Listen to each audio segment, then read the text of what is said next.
ஐநாவுடன் இணைந்து சூரிய மின்சக்தி அமைக்கும் திட்டத்தை இந்தியா எந்த தீவுகளில் செயல்படுத்தியுள்ளது? ஆப்ஷன் ஏ அட்லாண்டிக் தீவுகள், ஆப்ஷன் பி இந்திய தீவுகள், ஆப்ஷன் சி பசிபிக் தீவுகள், ஆப்ஷன் டி ஆர்டிக் தீவுகள். ஸோ இதற்கான சரியான பதில் பசிபிக் தீவுகள்.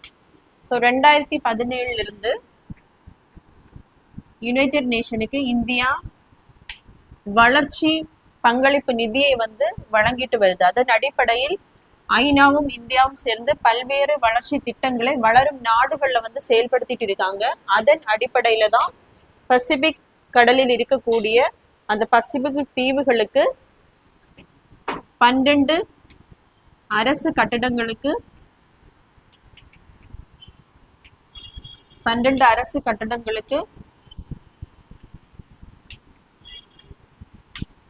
மின்சக்தி அமைக்கும் திட்டத்தை இந்தியா செயல்படுத்தி இருக்கு.